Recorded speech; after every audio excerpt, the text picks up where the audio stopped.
My father ordered me to pay off my sister's debt, so I vanished without a trace. Those were his exact words, calm, cold, and final, as if my life's worth meant less than my sister's mistakes. I remember standing there numb, watching him slide a folder across the table. Inside was a credit statement, $42,000, all charged under her name. But somehow, I was the one expected to fix it. Before I tell you what happened next, make sure you subscribe, like, and share, because what I did after that night shocked everyone in my family. I tried to laugh it off at first. "Dad, you're joking, right?" I said, but his eyes didn't even flinch. "Daisy, you're the responsible one. Your sister is going through a tough time. You'll handle this." He said it like I was his employee, not his daughter. My mom sat silently, eyes low, pretending to be heartbroken, but I could tell she agreed with him. And my sister Chloe, she just smirked, sipping her coffee like a spoiled queen who knew she'd won again. Every time she messed up, they bailed her out. Every time I achieved something, they ignored it. I'd been working 2 jobs, saving every penny to start my small design studio. And now, they expected me to give it all up, just to protect her from the consequences she earned. When I said no, Dad's voice turned sharp. "You're being selfish. Family helps family." He slammed his hand on the table, and Chloe gasped like she was the victim. Mom whispered, "Don't embarrass us, Daisy. Do the right thing." But for once in my life, I chose silence instead of obedience. That night, I went back to my apartment, sat on my bed, and stared at my savings account on the screen. Years of struggle, gone if I gave in. I turned off my phone, packed my bag, and deleted every social account. No goodbye notes. No explanations. By sunrise, I was already on a bus heading 3 states away, where no one knew my name, my family, or the story of how I abandoned them. They thought I ran away in shame. They had no idea what I was building in the shadows. For months, I lived like a ghost. No calls, no texts, no social media. I worked odd jobs during the day and studied business marketing online at night. Every dollar I earned went into a secret plan that no one, not even my closest friend, Mia, fully understood. I remember the first time I saw the "For Rent" sign on an old cafe downtown. The place was falling apart, but something about it called to me. I spent nights cleaning floors, painting walls, and sketching designs between shifts at the diner. Slowly, my dream came to life. Daisy's Grounds, a cozy cafe where people came not just for coffee, but for comfort. Before I tell you what happened when my family found out, don't forget to like, subscribe, and share, because what started as my escape turned into their biggest shock ever. At first, business was slow. But one morning, a local influencer stopped by, posted a video about my cafe, and within days, lines wrapped around the block. I couldn't believe it. I went from scrubbing dishes to managing a full team. Every review, every smile, every dollar, it all proved that I was more than what my family made me believe. Then one night, I got a call from an unknown number. I hesitated, but something in my chest told me to answer. "Daisy?" The voice trembled. It was Mom.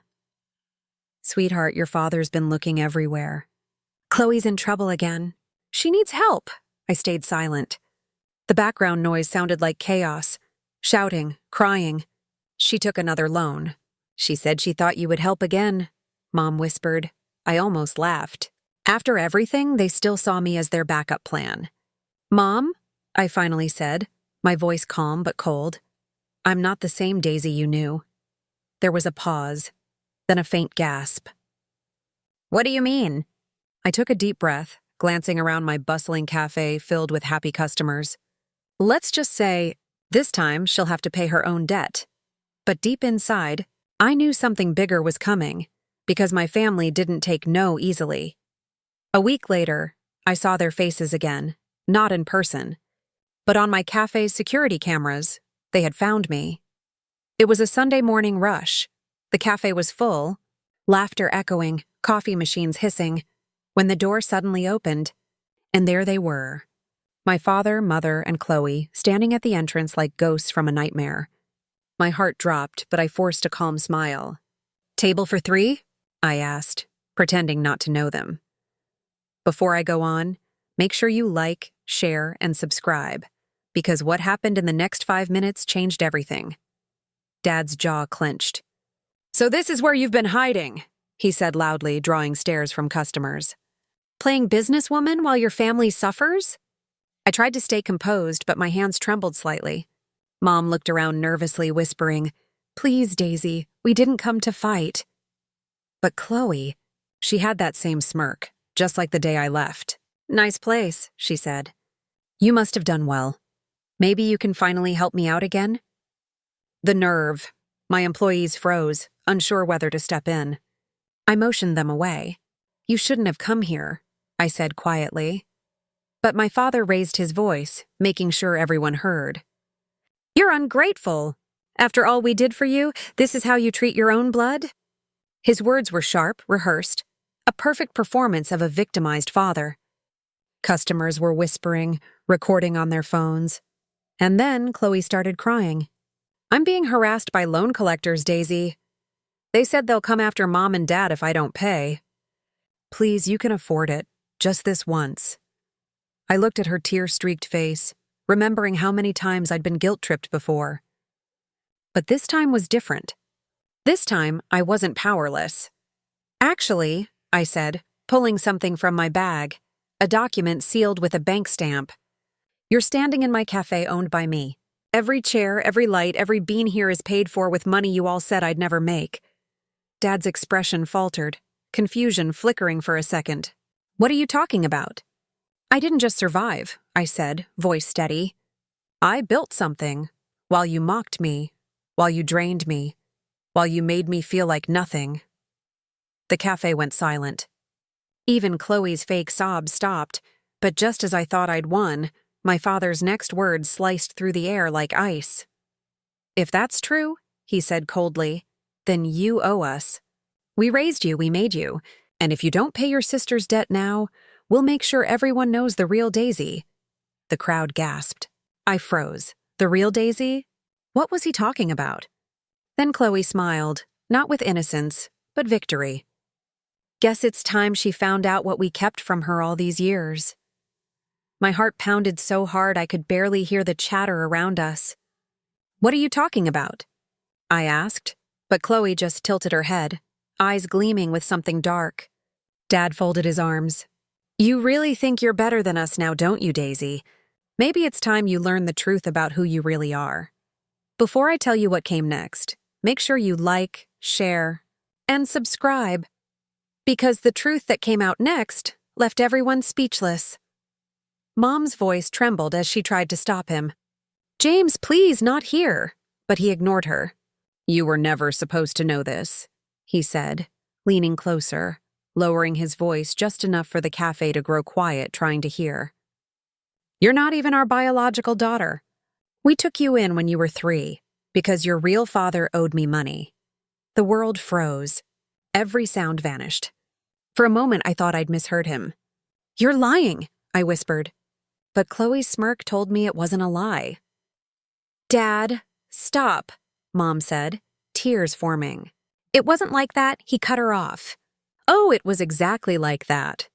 I cleared your father's debt and raised you as my own. And now you think you can turn your back on us? You owe us everything, Daisy." People in the cafe were stunned. Some were recording, others whispering in disbelief. My throat tightened, but something inside me, something stronger than fear, started burning. "So let me get this straight," I said, my voice shaking but loud enough for everyone to hear. "You didn't help me out of kindness. You did it because you thought you owned me," he smirked. "That's right. And now you'll pay your sister's debt, or I'll tell the world who you really are, a nobody pretending to be successful." But what he didn't know was that I already knew. I looked him dead in the eye and said quietly, "You're late, Dad. I found out months ago." His face went pale. "What?" "I found the old adoption papers when I was cleaning out Mom's attic. That's why I left. That's why I disappeared. Because I realized the only thing you ever gave me was pain. The cafe was silent again. Mom's sobs broke the tension. Chloe looked stunned and Dad just stared at me, his power gone. Then I smiled and said, "But don't worry, Dad. I've already met my real father." The color drained from his face completely. "You what?" he stammered. I leaned in, whispering, "And he's not just alive. He's standing behind you." Every head in the cafe turned toward the door. The cafe door creaked open, and a tall man in a gray suit stepped in. His calm, confident stride made the whole room hold its breath. My father's face went white the moment he saw him. "No, it can't be," he muttered. "Before I finish this story, make sure you like, share, and subscribe, because this ending will leave you speechless." The man looked straight at me and smiled softly. "Hey, kiddo," he said, his voice steady but emotional. "I told you I'd come when you were ready." Customers were frozen in place, phones half raised, watching as everything unfolded like a movie. My fake father, the man who had controlled my life for years, took a step back. "You should have stayed gone, Mark," he hissed. "You lost everything. You were supposed to be dead?" My real father cut in. "That's what you told her, right?" He turned to me. "He lied to both of us, Daisy. I never abandoned you. He bought you from me when I was drowning in debt, promised to take care of you, then made sure I could never find you again." The air felt heavy. My mom broke down in tears. Chloe looked like she'd seen a ghost. And the man I once called Dad just stood there, exposed, trembling, his entire act collapsing in front of dozens of witnesses. I stepped closer, my voice calm. "All those years you made me believe I owed you. But the truth is, you've been living off my silence." I turned toward the crowd, my voice growing stronger. "This man stole a child's life for money. And now he wants more." Gasps filled the cafe. Someone whispered, "Is this real?" Cameras flashed. And then, for the first time, I saw fear in his eyes. My real father handed me a folder. "Here," he said. "Everything. The contracts, the proof, the signed agreements. You own this cafe free and clear, Daisy. And as of this morning, the legal case is filed." Chloe burst out crying. "Please, Daisy, don't do this. We'll lose everything." I looked at her with a sad smile. "You already did. The moment you chose to ruin me, you ruined yourself." My fake father tried one last time. "You'll regret this," he shouted. I looked straight at him and said, "No, I'll remember this as the day I got my life back." Security escorted them out as customers clapped. Some even hugged me, saying I inspired them. My knees went weak, but my heart finally felt light. Weeks later, my cafe went viral after someone uploaded the footage online. News outlets called it the day Daisy reclaimed her life. Business tripled overnight. But more than that, I found peace, and one evening, as the sun set behind the cafe windows, my real father and I sat together, laughing over coffee. He looked at me and said, "You didn't just survive. Daisy, you built a new world," I smiled back. "And this time no one's taking it from me."